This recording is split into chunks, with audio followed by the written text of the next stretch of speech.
जय राधा माधवा गुंज बिहारी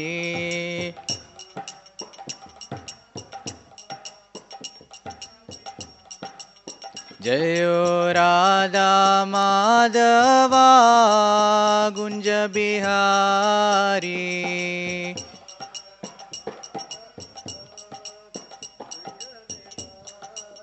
जय गोपी जना वल्लभा गिरिवरधारी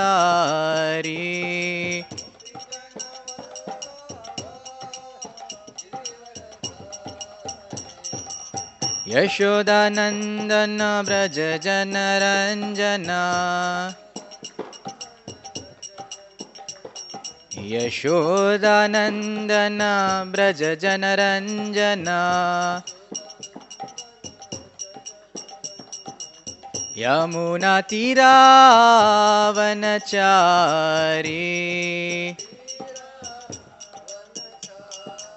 जय राधा माधवा गुंज बिहारी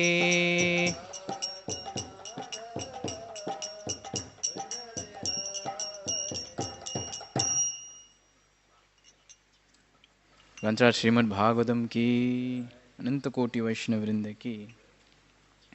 ओम नमो भगवते वासुदेवाय ओम नमो भगवते वासुदेवाय ओम नमो भगवते वासुदेवाय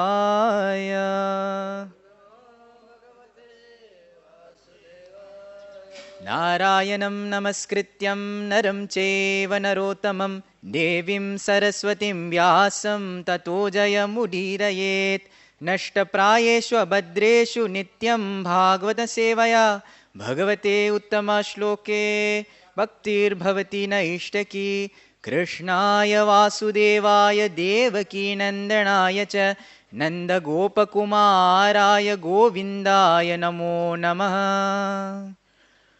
ओम अज्ञानतिमिरन्धस्य ज्ञानञ्जनशलाकया चक्षुरुन्मिलितं येन तस्मै श्रीगुरवे नमः। श्रीचैतन्यमनोभीष्टं स्थापितं येन भूतले स्वयं रूपगदामयं ददाति स्वपदान्तिकं वन्देऽहं श्रीगुरु श्रीयुतापदकमलं श्रीगुरुं वैष्णवांश्च श्रीरूपं साग्रजातं सहगना रघुनाथान्वितं तं सजीवं साद्वैतं सावधूतं परिजनसहितं कृष्णचैतन्यदेवं श्रीराधाकृष्णपादान् सहगना ललिता श्रीविशाखान्वितंश्च। हे कृष्णा करुणा सिन्धु दीनबन्धु जगत्पते गोपेश गोपिकान्त श्रीराधाकान्त नमोऽस्तुते। तप्त कांचन गौरांगी राधे श्रीवृंदावनेश्वरी वृषभानुसुदे देवी प्रणमामि हरिप्रिये। वाञ्छाकल्पतरुभ्यश्च कृपा सिन्धुभ्य एव च पतितानां पावनेभ्यो वैष्णवेभ्यो नमो नमः।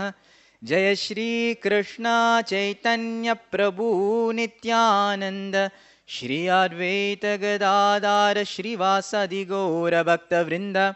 हरे Krishna Krishna Krishna Hare Hare Hare Ram Ram Ram Hare Hare. Hare Krishna. So we'd like to welcome all the devotees for the morning Bhagavatam class. So we are covering two texts today from the 4th canto, 7th chapter, text 48 and 49. 49 will have a purport, therefore it's on the board. I will read 48 first. Maitreya uvacha iti dakshah kavir yagyam badra rudrabhimarshitam कीर्त्यमाने हृषिकेशे सन्निन्ये यज्ञ bhavane. Shri Maitreya said, after Lord Vishnu was glorified by all present, Daksha, his consciousness purified, arranged to begin again the yajna which had been devastated by the followers of Lord Shiva. Then we'll come to today's text. Bhagavan svena bhagena sarvatma sarvabhagabhuk daksham babhasha abhasha priyamana ivanaga Bhagavan svena bhagena sarvatma sarvabhagabhuk daksham babhasha abhasha priyamana ivanaga Bhagavan svena bhagena sarvatma sarvabhagabhuk daksham babhasha abhasha priyamana ivanaga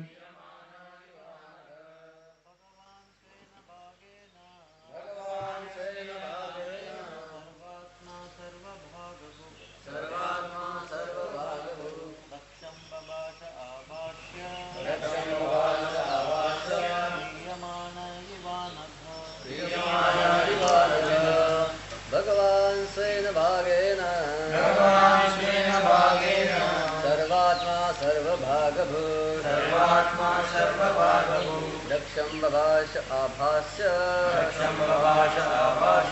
Priyamana Ivanaga Bhagavan Svena Bhagena Sarvatma Sarvabhagavu Daksham Babasha Abhasya Priyamana Ivanaga Mataji's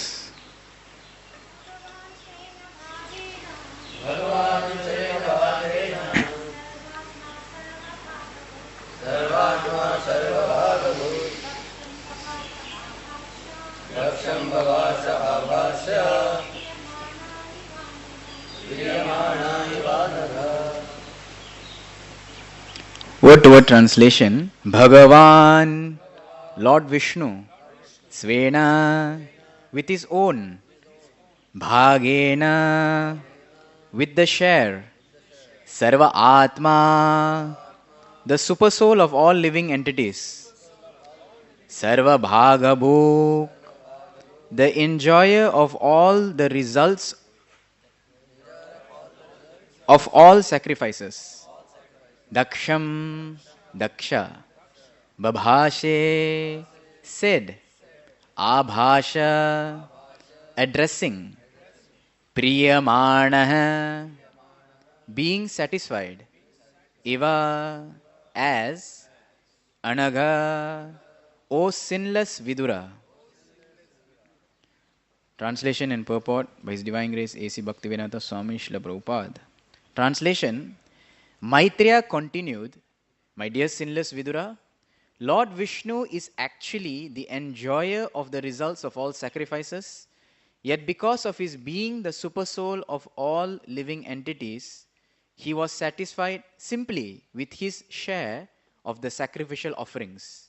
He therefore addressed Daksha in a pleasing attitude. Hare Krishna. So firstly, I seek the blessings of all the assembled devotees. Today is a very auspicious day. It is also the disappearance day of His Grace Jayanand Thakur, and tomorrow is being Narsimha Chaturdasi. So I feel myself like a cook. You know, sometimes when you have different sabjis, when you have cauliflower, you have beans, you have carrot, you have an option. You can make mixed veg, you can put it together, or to make your life a bit more interesting, if you're cooking for yourself, you can make two sabjis. You can make just cauliflower sabji and then beans and carrot. Okay, for those who haven't had breakfast, I'm sorry. So I was thinking, now I have three things in my plate. I have today's verse to do justice to. I have the disappearance of Jayanand Thakur and Narsimha Chaturdasi tomorrow. So do I make one item or do I make three items? I was contemplating on this. Or at least the items should relate, isn't it? You can't have a Chinese sabji and then an Indian rice. It doesn't feel good. So I'll try my best to make things relate. You try to find the relation. So, let's start cooking. I hope you like it. So, first we'll see a background of this section. So, initially, Jai Shri Shri Radha Vrindavan Bihari Bhagavan Ki. So, first we saw how Daksha had offended Lord Shiva in that sacrifice. He didn't, because Lord Shiva did not respect him. So, Daksha said, I'm not going to give you a sacrifice. And then he insulted him. Like that, there was a cold war, a tension between the two parties. But after some time, one day, Sati hears about her father doing a sacrifice. She's inquisitive, she wants to go. And when she goes there, she sees that her husband, Lord Shiva, is insulted. So her father, Daksha, does a sacrifice, but he doesn't offer it to Shiva. So Sati is saying, insulting him is as good as insulting me. Feeling so insulted, Sati decides to immolate herself. She gives up her body. Now, from what they say, from batter to bruise, you have hurt the person even more. First already Cold War, now something physical has happened. So Lord Shiva hears about this issue. In laughing madness, in rage, he plucks a head and creates this form of Virabhadra. And then Virabhadra goes to the sacrifice of Daksha, devastates the sacrifice, destroys everything, including Daksha himself, cuts off his head, destroys him. And now after the calm after the storm, not before. So now when everything is destroyed, the demigods are in a dilemma. My God, a yagya has started. Everything we brought, the priest we brought so far, so difficult, all the thing is set up. Now this sudden thing has happened. But still we have to continue the sacrifice. So the demigods headed by Brahma goes to Kailash, meets with Lord Shiva to pacify him. Pacifies Lord Shiva. Lord Shiva agrees, okay, fine. And then now Lord Shiva comes back. And the beginning of this chapter, the 7th chapter, talks about how Lord Shiva revives Daksha. So he brings Daksha back to life as per what Brahma asked for, but he does it partially. In a sense, he gives him a head of a goat. So Shiva does that, he brings him back alive. And then after, when Daksha comes back to life with the head of a goat, Daksha offers prayer to Shiva. And after offering prayers, Daksha said, now I'm ready with his goat head. He does a yagya again. He continues the yagya. Just as he's doing this yagya, Lord Vishnu, seated on Garuda, appears. And that's where the last section we saw, that all different personalities are offering prayers. Vidyadharas, Brahma, Brigu, everyone is offering. So 19 personalities are offering series of prayers that we have seen for the many weeks. Everyone is doing a prayer.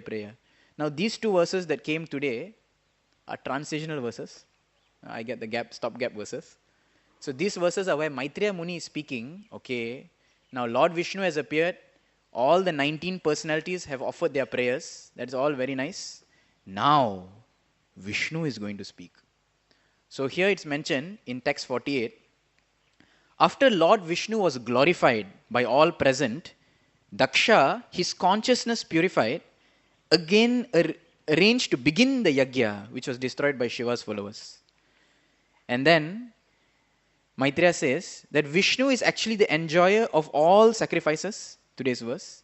Yet because of being the super soul of all living beings, he was satisfied simply with his own share. Therefore, he addressed Daksha in a pleasing attitude. So this word comes, Priyamana iva. Priyamana iva. So we will read through the purport, line by line, and we will discuss some points from that. So in the earlier text, it is mentioned that Daksha's consciousness was purified after having offered prayers. With all the 19 people, everyone offered prayers to Vishnu, and now Daksha with purified consciousness begins the activity. So it's quite interesting that some people say, there's like a saying in some places that, hey, this deity has been worshipped for millions of years. These deities are worshipped for so many people. Therefore, these deities are powerful. Some people seem that because many people worship a deity becomes powerful. And some people say nobody is worshipping the deity becomes less powerful. So it seems as if the deity is dependent on our prayers. But that's not the fact. The deity is the deity. So the deity is pleased when we offer prayers and he reciprocates with us. Prahlad Maharaj, see the connection? Prahlad Maharaj says, Pratimukasya yata mukashri. One offers prayers for one's own well-being. He gives an example. Pratimukasya, the reflection of your face. Mukashri. So, when you decorate your face and you stand in front of a mirror, automatically the reflection is decorated. So, in a sense, that when we go in front of the deity and we offer prayers, it is for our own well-being. So here Daksha, his consciousness was purified after having offered prayers. In a sense, we can also see our daily activities. Right? Early morning we wake up, we do prayers to the Lord, to Guru, then we do our chanting, then we begin our daily activities. Even the pujaris, they may not be able to complete their chanting, but still, they do their daily activities after having offered so many different Manasa Puja, different prayers. So prayers help us to go about our day, help us to set the mood, and it's actually for our own well-being that we pray to the deity. Why a deity may seem to be powerful, reciprocal? Because the personality is happy. If Krishna is happy, having been gotten so many prayers, naturally he'll reciprocate with the devotee. But we understand that the prayers are for our own benefit. So, coming to today's verse purport, we will read and we'll discuss a bit. Prabhupada states in the purport, in Bhagavad Gita 5.29, it is said, Bhoktaram Yagya Tapasam. Lord Vishnu or Krishna is the supreme enjoyer of all results of sacrifices, austerities and penance. In whatever one may engage, the ultimate goal is Vishnu. If a person does not know that, then he is misled. So this section Prabhupada is saying, how the Lord is the owner and master of everything. Lord is Bhoktaram Yagya Tapasham. Here Yagya is going on. And he is the Bhokta, as it's mentioned in this verse also, Sarvatma. He is the master in everyone's heart. Sarvatma, Sarva Bhaga Bhuk. Bhagam, no Bhag. Bhag means each portion. So Sarva Bhaga Bhuk, he is the one who's supposed to enjoy everyone's portion. But what's the problem here? Svena Bhagena, he only accepts his share. So that's an amazing quality of the Lord. When everything belongs to you, for example, one whole Rajbhog plate comes to you, it's yours. Right? Because we cannot eat, that's why we distribute. If we can eat, we will finish it. It's my share. Isn't it? Very difficult to distribute. No? They give everyone one samosa. Someone never gets. Do you eat faster? Who will distribute? If you get 5, 10 samosa, then maybe one you might give. But here the Lord, who has everything, still he is satisfied in his own share. Svena bhagena. I am happy in my own bhagam. I am happy in my own portion. So Prabhupada first states in this purport that, hey, the Lord is Bhoktaram Yagya Tapasham. He is actual master of everything. Then Prabhupada continues, as the Supreme Personality of Godhead, Vishnu has nothing to demand from anyone. He is self-satisfied, self-sufficient, but he still accepts the offerings of Yagya because of his friendly attitude towards all living entities. So here Sarvatma comes. So if a person is all satisfied, you have a big Rajbhog plate in front of you from Vrindavan Bihari. And someone now comes, here's the Rajbhog plate for Madan Mohan. Item to same hai. Bati hai extra, chalo. So you feel, I have everything. Why should I accept extra? I'm already full. If a person is already full, you eat nicely. Someone comes and says, Prabhuji, please take one more puri. For example, I don't know why. Someone puri, right? Or amras, they say, no. TK. You may honor the person because of friendly attitude. You may say, chalo, I will take one extra piece. Why? It's not that I'm hungry. It's not that I can eat also.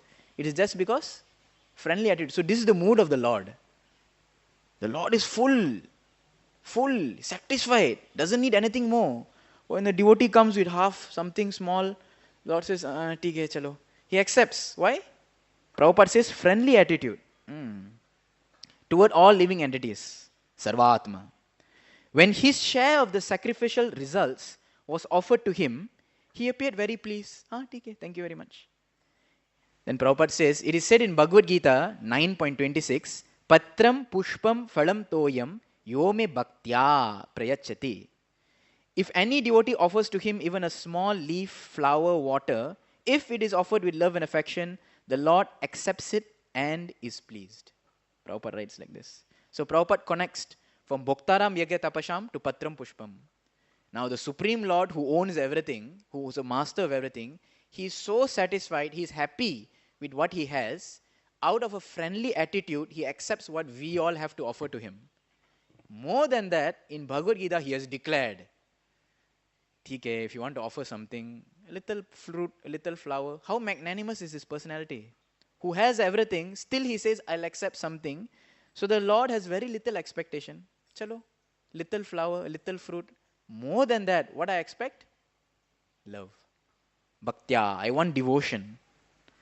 So he says that, "Theek, I have everything, Bhoktaram Yagya Tapasham, I have everything, but if you still want to give something, then you can give the following items. Patram, Pushpam, Phalam, Toyam." Like that. Then Prabhupada continues the purport. He says, although the Lord is self-sufficient and he does not need anything, he still accepts such offering because as the super soul, he has such a friendly attitude towards all living entity. Again, Prabhupada repeats. Having said that the Lord is the master of everything and he accepts because of a friendly attitude, then Prabhupada says that, yeah, but he expects very little.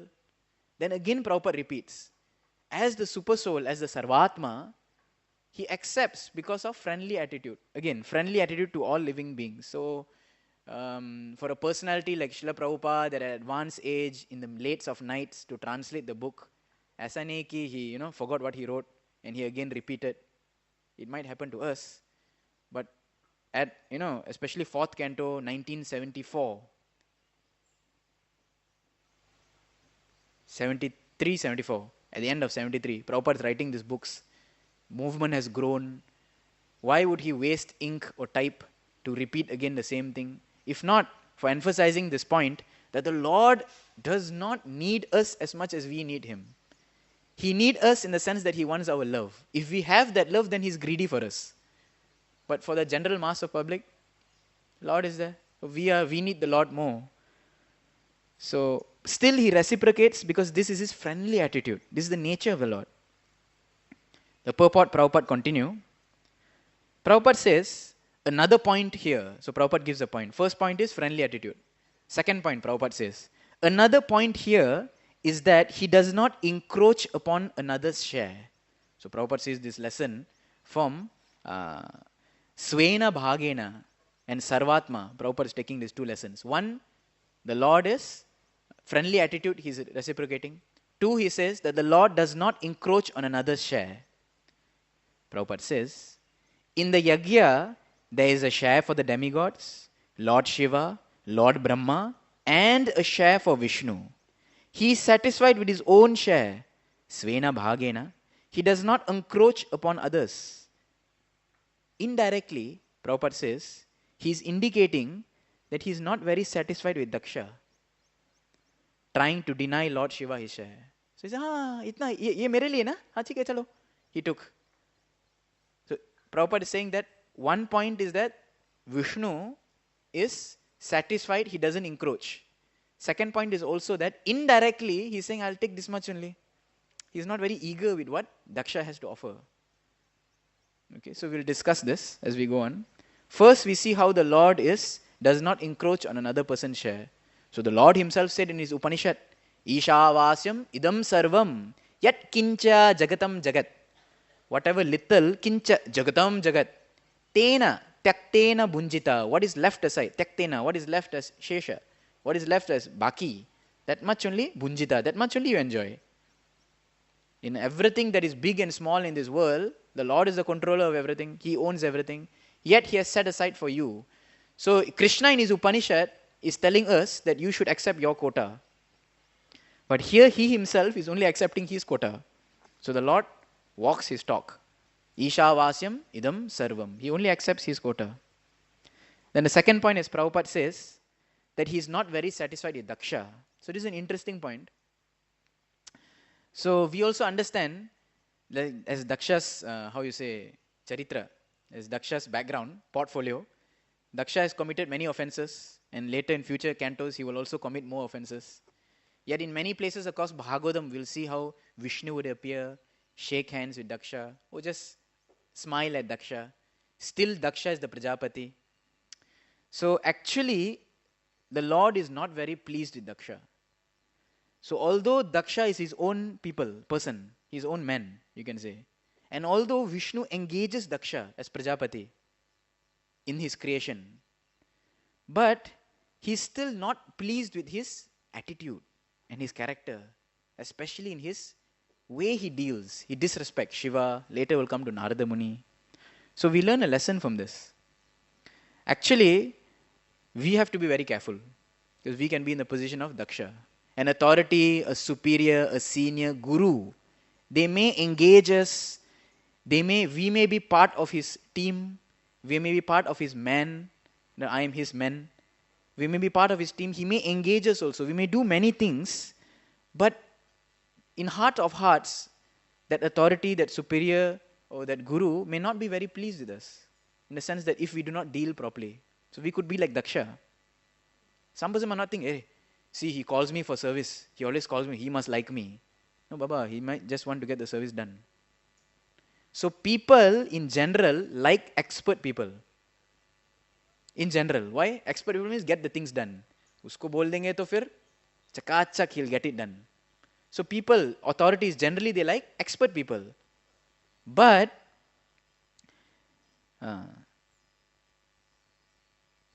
in heart, people love people with etiquette. So they'll have deep relationship with someone who has more etiquette. And someone who's an expert person, they may engage him. Right? But so we should not be foolish. We should not be fooled to think that I'm engaged, I'm serving, therefore I'm protected. I'm expert. I can do any way I like. He is calling me personally. That means I am protected. Not necessarily. You may get the job done, and if you do not do well, it may not be the next. So you look at Daksha's case. Daksha is a Prajapati, officiate in the administration of Vishnu. He holds a good position. Vishnu takes care of him, sees him and all. But it's mentioned Vishnu is not very pleased with his conduct. So, it's when Vishnu smiles to him also. So sometimes the senior may smile to us, talk to us, but he may not be very pleased. So personally, we should be very careful with our conduct. No matter how much we do, it doesn't really matter. The quantity. It's more important how we do things in. Because after a few years in devotion life, we have all experienced seeing expert people, seeing people who can do in magnitude. It's wonderful, it's appreciable, it's needed. How will the movement expand? But while doing these things, we should also remember that more important than magnitude, more important than how expert we do things or how much we do things, is how we are doing the things. Simple example. If someone asks you to bring some, I can only think of prasad. Bring some prasad to serve. Sorry, condition. So bring some prasad to serve. And you say, hey, he has asked me to bring prasad to serve. Chalo, chalo. And you walk in the room and you may push other devotees aside and put the thing down and serve him first in a very non-congenial manner. You got the job done. That person is happy with you. You brought the serving. But the other devotees standing at the side, they may feel, kya yaar? They may not be happy. So end of the day, if you have to write your report card, you have stated that I have done so and so mission nicely, perfectly executed. Perfectly executed. But we should be careful we don't get executed. You know another execution? Then in our dealings. So you say that, to hell with them. I have pleased my superior. Okay. But what about the other devotees? Don't they matter? So Daksha was that Vishnu seemingly was happy with him. He's a Prajapati. He will continue to do his Prajapati duties, by the way. But at heart of hearts, this person is not a very in conduct. So because later he'll offend Narada Muni. So Vishnu kept him at a side. Still he engaged him. That is the mercy of Lord Vishnu. So a lesson that we can learn from this line, that he was not very satisfied with Daksha, Vishnu not being satisfied with Daksha, that we are also engaged, we are also acting, we are also being given some service by an authority. And as much as we are eager to get the service done and please the authority, we should also be very careful with the way we execute the service, that others should not become disturbed. So, one more point that comes to mind in reading this purport is how the Lord is so satisfied. He takes his share, right?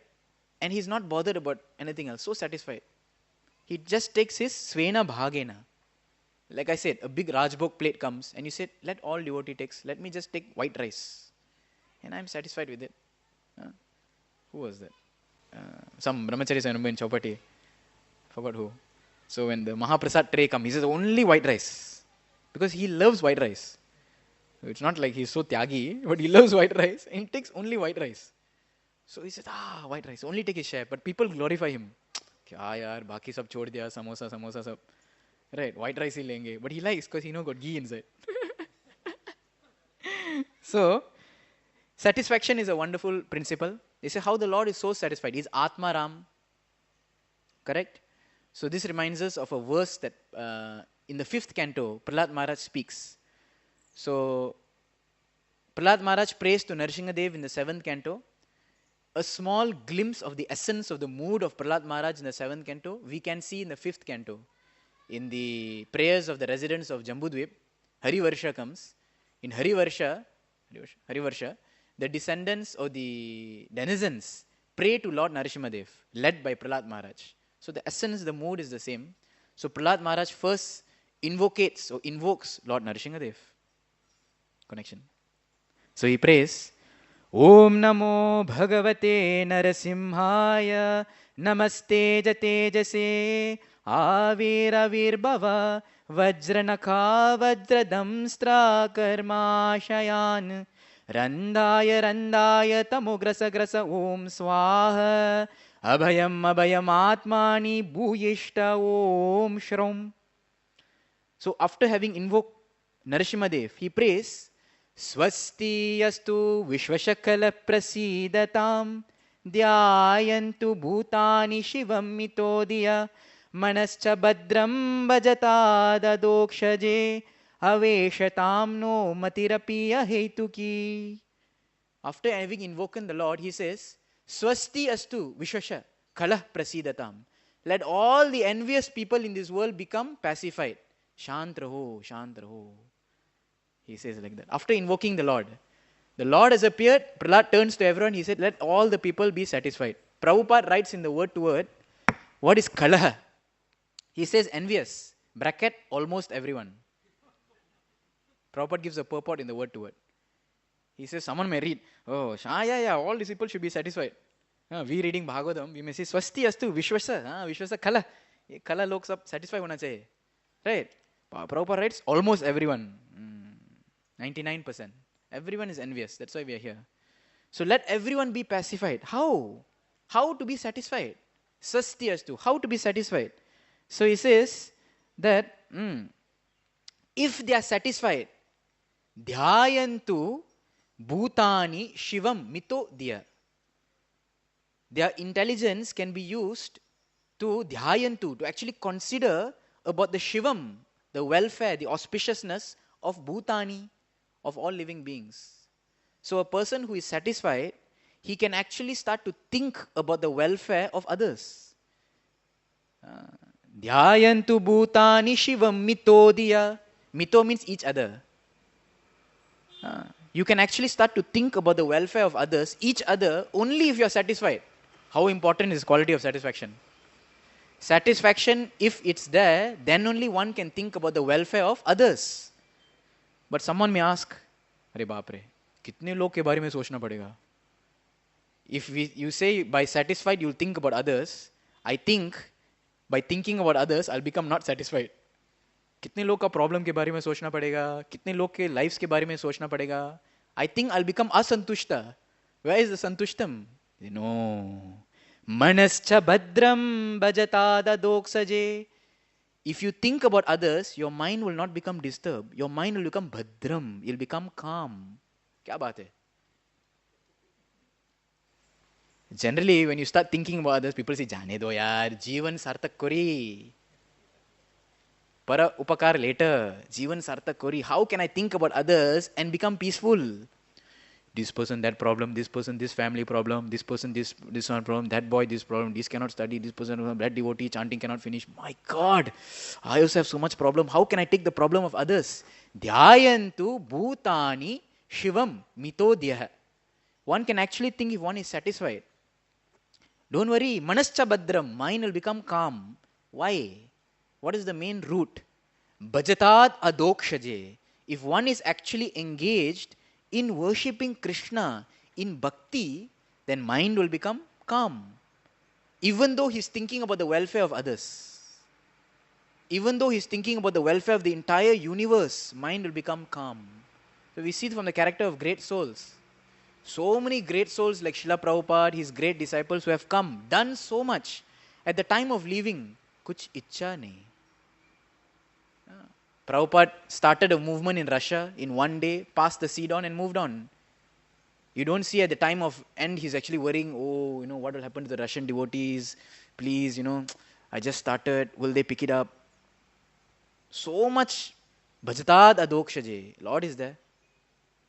So, although he thinks about the entire world, mind is always calm, focused. Manascha bhadram bhajatad adokshaje. So then Prahlad Maharaj says, therefore, aveshatam, let us all absorb our mati. Aveshatam no matir api ahaituki. If we all absorbed our mind in devotional service, ahaituki, without motive, then our minds will become bhadram, calm. If we have, Prabhu, I'm doing bhakti also, but my mind is disturbed, think again. Do we have some hetu? If he says that we absorb our mind in bhajatat adokshaje without any hetu, then mind becomes calm. Then one can think about others. In such a way, one will always be satisfied. Similarly, Bhagavad Gita also says, Nasti buddhira yuktasya nacha yuktasya bhavana nacha bhavayata shantir ashantasya kutah sukam. He says that if one is not engaged in Krishna consciousness, forget about having intelligence. Na asti buddhir, they cannot be buddhir, they cannot have intelligence, nor they can have bhavana. Bhavana here is translated as steady mind. There will be no intelligence, his mind will be not steady. And where can there be shanti? Where there can be peace? And for such a person who is not peaceful, how can there be sukham? So Prahlad Maharaj is saying the same thing. That if we do not engage in Krishna consciousness bhakti without any hetu, how can the mind be peaceful? Krishna says in Bhagavad Gita, Na asti buddhir ayuktasya. For one's mind is not engaged, he cannot have proper devotional intelligence. He will not be peaceful. Na bhavana. And without that, where can there be shanti? Ashantasya kutah sukham. So everyone is running after sukham. But ashantasya, without happiness, without peace, where can there be happiness? So the importance of satisfaction is mentioned in many places throughout Bhagavatam. We will just see two other places. So one is Vaman Dev section. This is a very famous section. When Bali Maharaj comes and Vaman Dev, he offers his, he says his proposal. Mere ko itna chahiye. So when Bali Maharaj sees the proposal, he says, reject proposal. Say, why? Arey Baba, ask something for which you will never have to ask again. Why you ask this small chit? Write one whole letter and give me what you want. I'll give you everything. Then he says a beautiful verse. He says, Yadrichayopapannena santushto vartate sukham. Yadrichayopapannena. Whatever that has to come on its own accord, that you accept. Yadrichaya. Accept that which has to come on, which comes on by destiny. Such a way, santushto vartate sukham. By this principle of satisfaction, one's happiness increases. Santushta vartate sukham. Then he says, why? Na asantushtat tribir loke ajitatmopasaditehi. For a person who's ajitatma, who has never conquered his senses, upasadite, even if he gains tribir loke. For a person who's not sense control, even if he gets the 3 worlds, he will always be dissatisfied. So Prahlad tells to, Vaman Dev tells to Bali, if I cannot be satisfied with these 3 paces of land, then I cannot be satisfied even if you give me 300 acres of land. Correct? If I cannot be satisfied with this small thing, you think I'll become satisfied with the big thing? Not possible. Main thing is senses has to be controlled. But satisfaction will increase happiness. So satisfaction is a big principle. Narad Muni gives an analogy in 7th canto. He says, a person who is satisfied is like a person wearing shoes. A person who is satisfied is like a person wearing shoes. Why?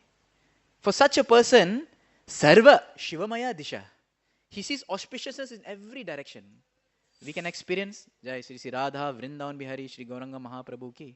We have this experience in GV. If you leave your slippers and you walk barefooted, when the paver road is made, it's very nice.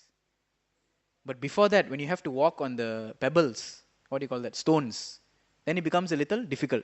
Now all this road is made nice. Sarva Shivomayo Disha. All Disha, all direction is Shivamaya, all auspicious.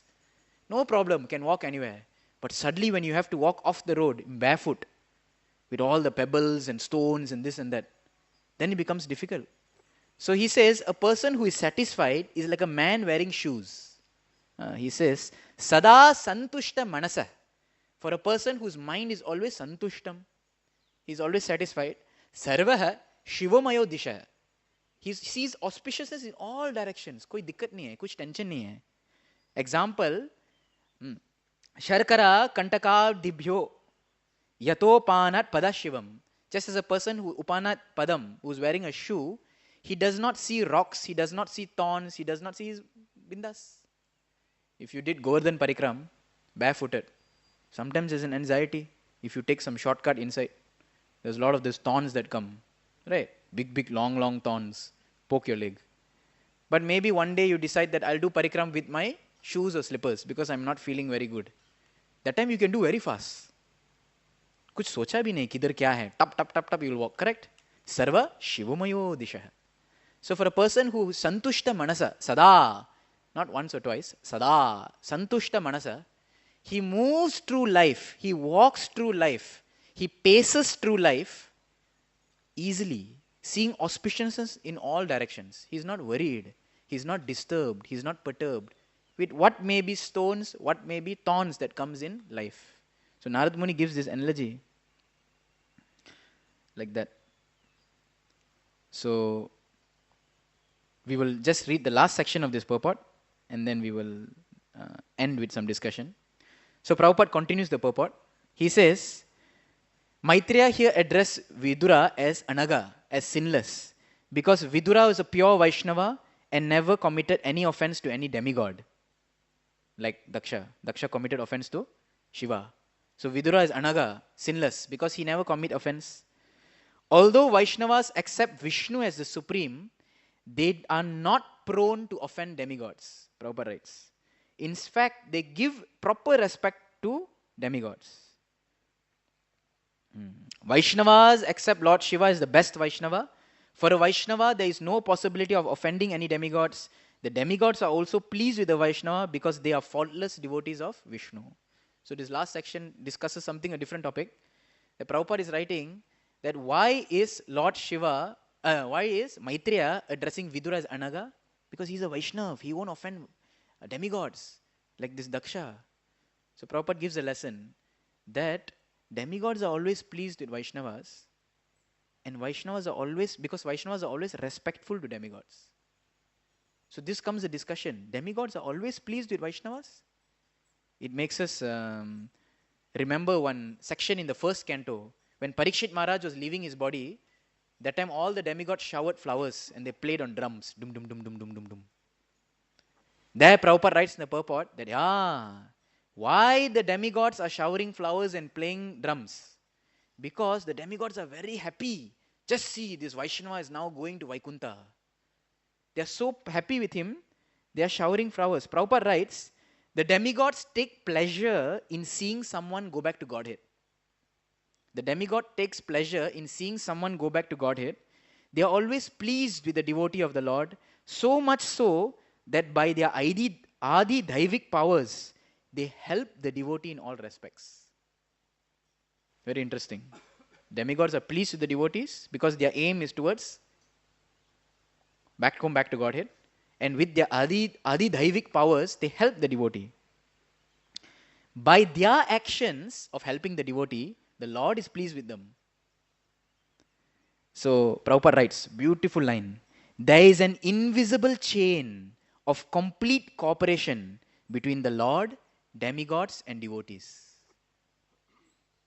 There is an invisible chain of complete cooperation between the Lord, demigods, and devotees.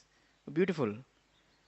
But for those who have read Bhagavatam earlier in the 4th canto, they may be thinking, hey, Dhruva Maharaj did not feel like that. Dhruva blamed the demigods, isn't it? We are there. Vidyapit students may be thinking. But Dhruva also said like that. When his mind got disturbed, he said, these demigods, they are the ones who are troubling my mind. Isliye I could not remember Narada's, these demigods are envious of me. He said like that. So, in the 11th canto it comes. You all studied recently. 11th canto in 28th chapter it comes a translation. Prabhupada writes, sometimes the demigods do disturb a sadhaka's path. When? Sometimes the progress of an imperfect transcendentalist is checked. How? By either attachment to family, attachment to disciples, or attachment to others. These are all sent by envious demigods for that purpose. But on the strength of their accumulated advancement, such an imperfect transcendentalist will resume his practice of yoga in the next life. They will never be again trapped in the network of fruitive work. So here, why is the envious demigod suddenly, giving him some parishani? Why is he giving him some problem? So the simple understanding is that if the devotee, the sadhaka, has his eyes, has his goal towards Vaikuntha, demigods have no issue. Towards back home, back to Godhead, demigods have no issue. Jao Baba, jao. But if out of some motive, out of some material desire, then where is he going to end up? Prabhupada says, be careful. If you have material desire, you will end up in the heavenly planets. So, Surya, Chandra, they are sitting and pop, you come beside them. Hey Baba, tu kahan se hai? They don't want that. They don't want competition. So we should be careful. Prabhupada says that is while execution of bhakti, because it's so supreme, that if some desires come within our heart, then we might end up beside Indra. For that reason, Indra understanding that our bhakti, our daily practice has some hetu, then there will always be disturbances in our life by the demigods. So, else for a devotee, living in this world and passing through this world is very easy if one doesn't have hetu in his practice of bhakti.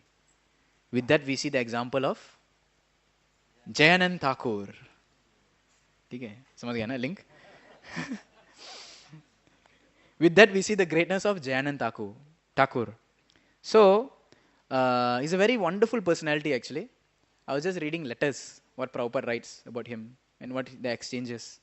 So, in 1967, simple person, he was Jayanand Das Brahmachari, and so much affection for what Prabhupada was doing. Now, movement began, registered 1965, initialized in 1967, expanded first to the West Coast in 1967. So, initial years, nothing much grown, only 2 centers. But Jayanand Thakur gave 5,000, USD, I was my rupees, 5,000 USD to Prabhupada as a donation. 5,000 in 1967, big amount. For the next 5 years, in so many lectures, Prabhupada is talking about it. My one disciple Jayanand Das, he gave me 5,000. He and Brahmanan, both each gave me 5,000. Brahmanan came from a rich family. Jayanand did not so. So whatever he worked, but he felt so touched with what Prabhupada is doing, he just gave $5,000 as a donation. Prabhupada is amazed. Later when Prabhupada wrote, before he completed Bhagavatam of course, later Prabhupada wrote Teachings of Lord Chaitanya, summary study. So he gave to Jayanand Thakur. He told him, and Jayanand Thakur relished it. He said, he tried to distribute it. He said, Prabhupada, no, he wanted to distribute Teachings of Lord Chaitanya. But he always said, I'm not very successful. No one takes this book. Then when Prabhupada completed NOD, Nectar of Devotion, so Prabhupada wrote there that I'm very grateful, I'm very happy to have completed NOD. Not in NOD, Prabhupada wrote somewhere else. Having completed NOD, he says, especially I want to extend my gratitude to Jayanand Das Thakur, Jayanand Das Brahmachari, because of his donation. So his donation helped Prabhupada to push on the movement. Prabhupada wrote to disciples, my one disciple, Jayanand Das, has given me $5,000. Brahmanand has also given me $5,000. With both this money, I want to print books, especially in India. The printing cost is a bit cheaper. So Prabhupada was thinking, they're helping me to print books. So Prabhupada was so grateful to him. Prabhupada once said, see our Jayanand, he looks like Chaitanya Mahaprabhu. So tall, so strong, so stout.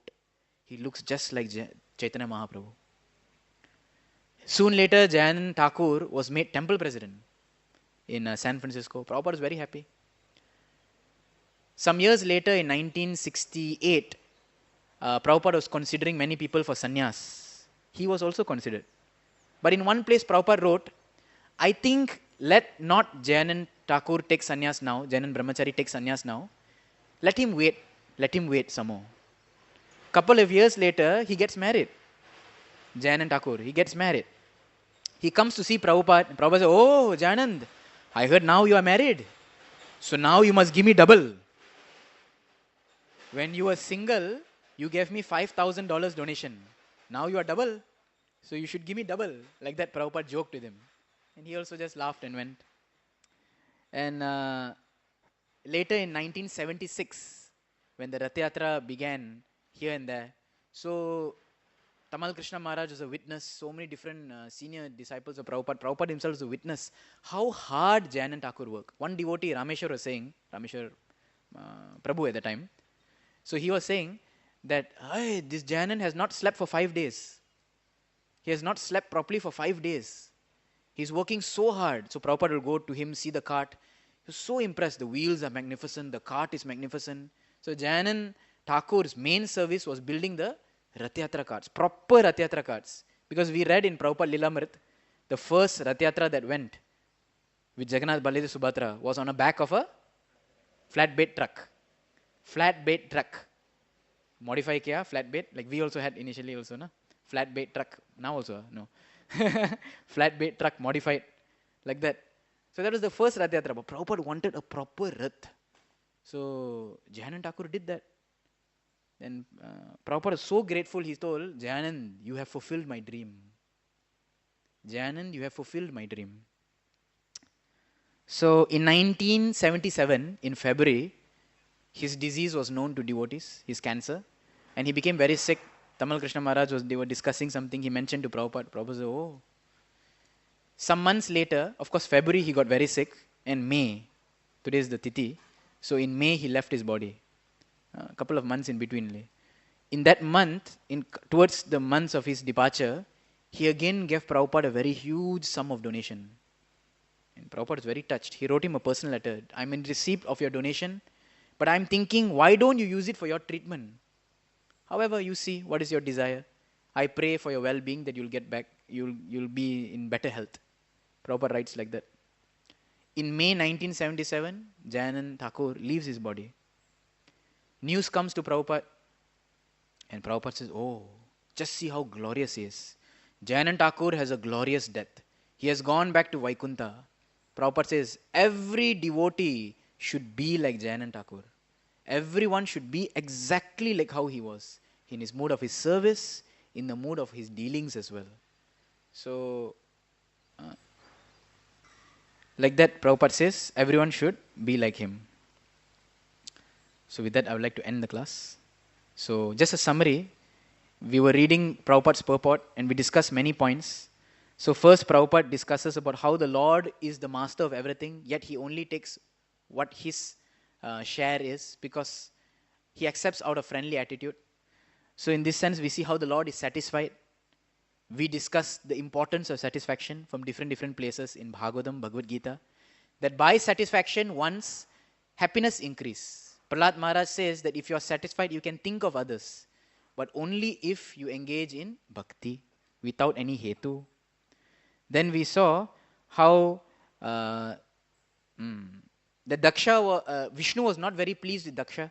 In fact, so we learn a lesson that we should also be careful in our activities. We may do something expertly, but we should be careful to do it properly. Then we saw how Maitreya addressed Vidura as sinless because he was not an offender to demigods. We heard from Prabhupada's words in the first canto where Prabhupada says, there is an invisible chain of cooperation between the Lord, demigods and devotees. How everyone should respect each other. Then with that, the demigods also help the devotee in their progress, if the devotee is ahetuki. So in that we saw the life of Jayanan Thakur. So with this we like to end. Thank you all very much. Grantaraj Srimad Bhagavatam ki, Srila Prabhupada ki, Sri Jayanan Thakur ki, Jai Nitai Gaur Premanande.